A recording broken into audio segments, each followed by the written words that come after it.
Em nome do Pai, do Filho e do Espírito Santo. Amém. Salve, meus queridos irmãos e irmãs, nesta sexta-feira da terceira semana da Páscoa. Meditemos o Evangelho deste dia. Naquele tempo, os judeus discutiam entre si como é que ele pode dar a sua carne a comer. Então Jesus disse: em verdade vos digo, se não comerdes a carne do Filho do Homem e não beberdes o seu sangue, não tereis a vida em vós. Quem come a minha carne e bebe o meu sangue tem a vida eterna, e eu ressuscitarei no último dia. Porque a minha carne é verdadeira comida e o meu sangue verdadeira bebida. Quem come a minha carne e bebe o meu sangue permanece em mim e eu nele, como o Pai que vive em mim me enviou, e eu vivo por causa do Pai, assim o que me come viverá por causa de mim. Este é o pão que desceu do céu, não é como aquele que os vossos pais comeram, eles morreram. Aquele que come deste pão viverá para sempre. Assim falou Jesus, ensinando na sinagoga em Cafarnaum. Meus queridos irmãos e irmãs, a linguagem de Jesus no Evangelho de hoje deve ter soado muito ofensiva para muitas pessoas. O realismo de sua fala sobre comer sua carne e beber seu sangue é chocante. É a linguagem da Eucaristia. Na Eucaristia, consumimos Cristo de maneira muito especial. Ao levá-lo para dentro de nós de maneira tão íntima, estamos absorvendo tudo o que ele representa, tudo pelo que ele viveu e morreu. Estamos assumindo seu compromisso amoroso com Deus e com a humanidade. Ao receber Jesus na Eucaristia, nós o convidamos a viver em nós a sua vida com Deus e com os irmãos. Como o próprio Jesus disse no Evangelho: quem come a minha carne e bebe o meu sangue, vive em mim e eu vivo nele.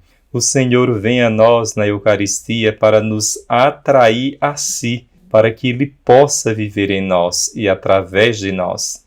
Recebemos seu corpo e sangue na Eucaristia para nos tornarmos mais plenamente seu corpo no mundo. É por isso que a Eucaristia está no centro de nossa vida de discípulos do Senhor. A primeira leitura de hoje relata a história da conversão de São Paulo. O autor sagrado dos Atos dos Apóstolos, São Lucas, narra com detalhes a queda de Saulo, que depois se tornara Paulo. Uma das representações mais famosas dessa queda é de um artista chamado Caravaggio. O pintor mostra Saulo prostrado no chão ao lado de seu cavalo, olhando para cima com uma luz brilhando sobre ele. Santo Agostinho, comentando essa passagem, diz: cai Saulo, levanta-se Paulo. Cai o perseguidor, levanta-se o pregador. O Senhor ressuscitado apareceu a Paulo. Uma luz do céu veio ao seu redor. O efeito desta luz tornou Paulo temporariamente cego. Mesmo com os olhos bem abertos, ele não conseguia ver absolutamente nada. Sua cegueira física talvez sugira a cegueira espiritual até aquele momento, pois ele vinha perseguindo violentamente os primeiros seguidores de Jesus, e ao persegui-los, perseguia o Filho de Deus. Agora o Senhor ressuscitado. Quando Jesus aparece a Paulo, lhe pergunta: Saulo, Saulo, por que me persegues? O Senhor tinha grandes planos para esse perseguidor da igreja. Mas primeiro Paulo teve que suportar um período de cegueira, durante a qual esse homem orgulhoso ficou completamente dependente dos outros. Ele foi conduzido para Damasco pela mão dos outros. Foi somente quando um membro da igreja de Damasco, Ananias, impôs as mãos sobre Paulo em oração que sua vida foi restaurada. O Senhor apareceu diretamente a Paulo, mas também veio ao próprio Paulo por meio de um membro da igreja que ele perseguia. É assim que o Senhor geralmente vem até nós, através dos membros da Igreja, a comunidade de fé.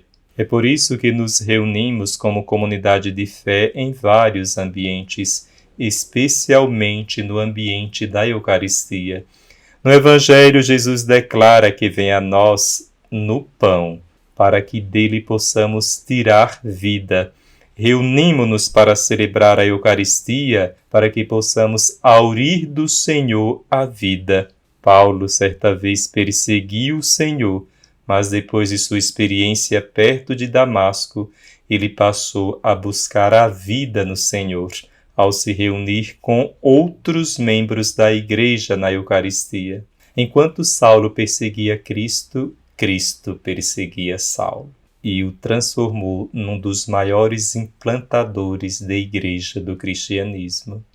Mesmo quando nos voltamos contra o Senhor, ele continua a nos chamar para tirarmos vida dele.